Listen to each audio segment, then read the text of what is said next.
आवाज की दुनिया के दोस्तों को मनोहर महाजन का प्यार भरा नमस्कार, आदाब। अब नहीं पूछूंगा कैसे हैं दोस्तों, मुझे मालूम है आप बहुत अच्छे हैं, क्योंकि ये एपिसोड्स आपको बहुत पसंद आ रहे हैं। इससे मेरा उत्साह बढ़ा है।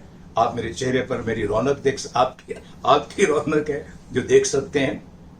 आज मैं आपकी सेवा में, और पिछला अंक आपको बहुत पसंद आया है दिलीप कुमार साहब के ऊपर, और आज का एपिसोड उससे भी ज्यादा आपको पसंद आने वाला है, यानी चैप्टर नंबर 8, अध्याय नंबर 8। इजाजत है? शुक्रिया। भारत रत्न कंठ कोकिला लता मंगेशकर के माइक पर जब मेरी आवाज गूंजी। सही है। जिन्होंने किताब पढ़ी है उन्हें तो मालूम होगा, जिन्होंने किताब नहीं पढ़ी है या पढ़ना चाहते हैं वो सुनकर भी इसका आनंद उठा सकते हैं। हजारों ख्वाहिशें ऐसी कि हर ख्वाहिश पे दम निकले, बहुत निकले मेरे अरमान लेकिन फिर भी कम निकले। हजारों ख्वाहिशों में से मेरी कुछ ख्वाहिशें थीं अपने दौर के महान गायक मोहम्मद रफी, मुकेश, किशोर कुमार, आशा भोसले और भारत रत्न कंठ कोकिला लता मंगेशकर, जिनसे मैं रूबरू मिलना चाहता था। मेरी ये ख्वाहिशें विभिन्न काल अंतरालों में पूरी हुई, पर यहाँ मैं जिक्र करना चाहूंगा भारत रत्न कंठ कोकिला लता मंगेशकर से हुई वर्ष 2014 की मेरी न भुलाई जा सकने वाली यादगार स्वर्णिम मुलाकात का। लता जी से मेरी पहली मुलाकात साल 1969 में हुई थी, जब मैं रेडियो सिलोन में कार्यरत था और सालाना छुट्टियों के दौरान भारत आया हुआ था, जिसका सजीव चित्रण मैं अपनी पुस्तक यादें रेडियो सिलोन की में कर चुका हूं। स्टेज शोज के सिलसिले में कई बार मुझे लता जी से ही नहीं, पूरे मंगेश परिवार के बतौर अतिथि परिचय देने का अवसर भी प्राप्त हुआ। जिस मुलाकात के बारे में मैं बताने जा रहा हूं वो वर्ष 2014 के दिवाली के आसपास की है। कोलकाता की एक बहुत बड़ी event management company Indo occidental symbiosis ने शास्त्रीय संगीत एवं नृत्य का कार्यक्रम मुंबई के रविंद्र नाट्य मंदिर में आयोजित किया था, जिसका संचालन मुझे सौंपा गया था।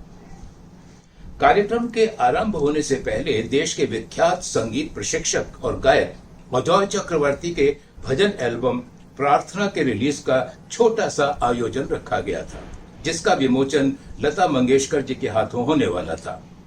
1969 में हुई पहली मुलाकात के 45 वर्ष बाद लता जी से ये मेरी मुख्तसर सी दूसरी मुलाकात थी।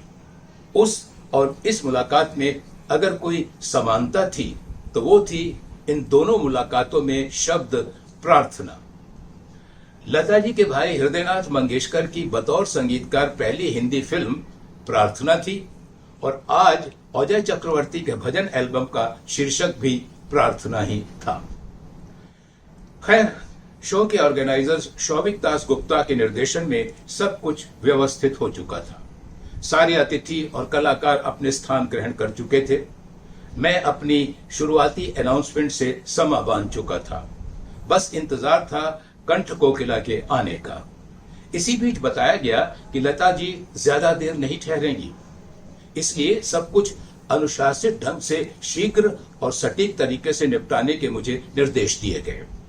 बहरहाल वो घड़ी भी आ गई जब मंच की बाईं ओर से लता जी दो महिलाओं की मदद से आती दिखाई थी। सांवले चेहरे पर अपनी ट्रेडमार्क मुस्कान, सफेद साड़ी और दो लंबी चोटियों के साथ उपस्थित लोगों का आंखों आंखों में अभिवादन स्वीकार करते हुए उन्होंने अपना स्थान ग्रहण किया। स्थान ग्रहण करते ही मैंने लता जी को मशहूर शायर मजरूर सुल्तानपुरी की मशहूर नज्म की कुछ पंक्तियों का सहारा लेते हुए संबोधित किया। पंक्तियां थीं, तुझको मालूम नहीं या तुझे मालूम भी हो, वो सिहाबख्त उठा भागे, वो सिहाबख्त जिन्हें गम ने सताया बरसों, एक लम्हे को जो सुन लेते हैं नगमा तेरा, फिर उन्हें रहती है जीने की तमन्ना बरसों। लता जी ने हल्के से स्मित वाला लुक मुझे दिया, जिसने मुझे बाग बाग कर दिया। फिर वही रूटीन कार्रवाई, लता जी द्वारा एल्बम प्रार्थना का विमोचन, एल्बम की प्रतियों का आदान प्रदान, संयोजक और अजय चक्रवर्ती द्वारा लता जी का आभार प्रदर्शन वगैरह वगैरह, जैसा कि होता है। अब आने वाला था वो पल जो मेरे लिए काल के गाल पर टपके आंसू ताजमहल से कम नहीं था।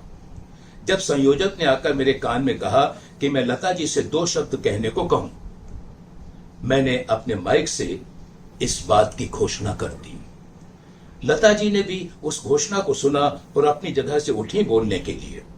संयोजक का दुर्भाग्य या मेरा सौभाग्य, मंच पर उस समय मेरे माइक को छोड़कर एक भी माइक लाइव नहीं था, यानी प्राप्त नहीं था।